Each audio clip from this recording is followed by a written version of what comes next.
Jeff Bezos is worth how much? Being rich is not that hard work. What if I told you that getting rich is something everyone can pull off with just a little brain and strategy?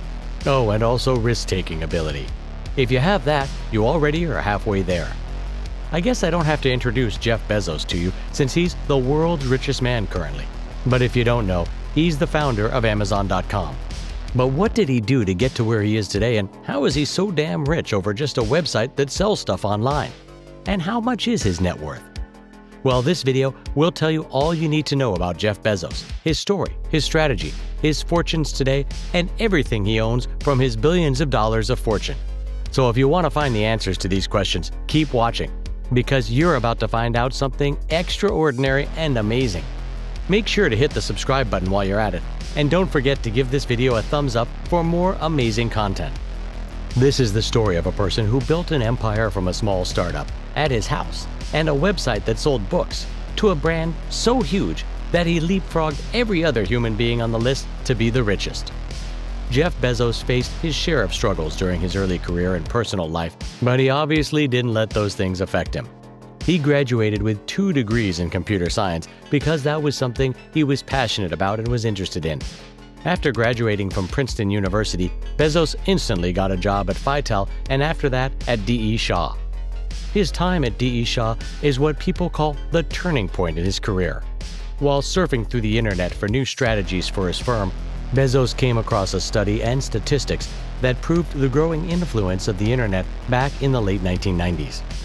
Bezos knew instantly the potential of the internet and decided to take risks that a normal person wouldn't take.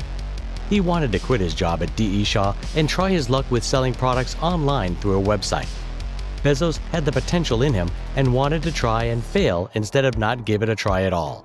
Who could have guessed that one day he'd be able to own all that he ever wished for and would be the only person to break his own records? Bezos finally got ready to leave his job at D.E. Shaw, but he found the love of his life there and got married while he was still employed with the firm. After quitting, he moved to Seattle and searched for the potential of selling products online. He came up with the idea of an online bookstore. He chose this field for several reasons. The first being that books come in a wide range and variety of titles, and he didn't have to worry about product innovation or getting something new.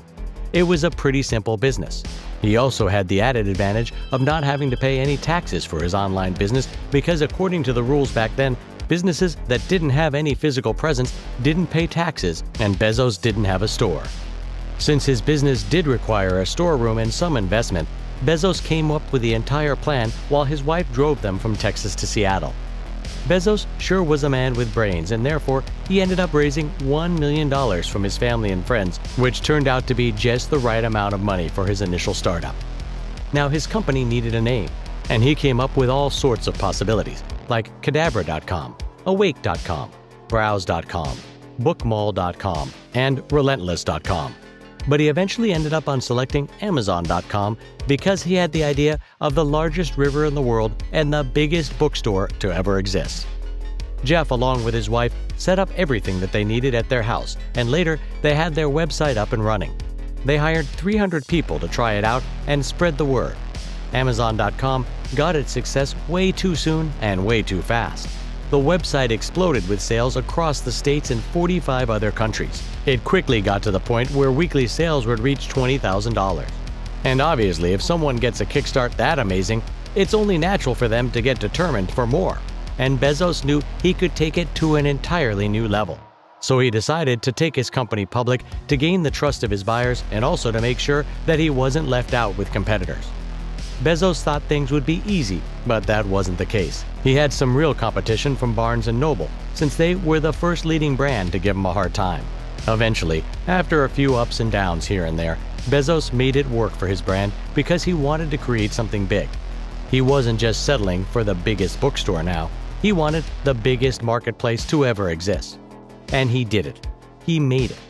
In 1999, he was named Time's Person of the Year. Oh, and you think that's it? You're wrong. Well, here's another rivalry that Bezos encountered, and that was none other than eBay. And obviously, this was bound to happen since eBay was indeed one of the biggest online markets until Amazon showed up. Amazon came up with more and more, and one-click order placements, minimum required details for shipment, making it easier for buyers and customers. Soon, Amazon added clothing services in 2002 and later ended up dealing directly with sellers to expand their website. So I'm guessing you want to know his actual worth, knowing his story and struggles. Well, according to the latest studies and research, Jeff Bezos has a net worth of $200 billion in 2020, which is just insane. As of today, Jeff Bezos owns a most luxurious collection of cars, and why not? The man deserves it, no?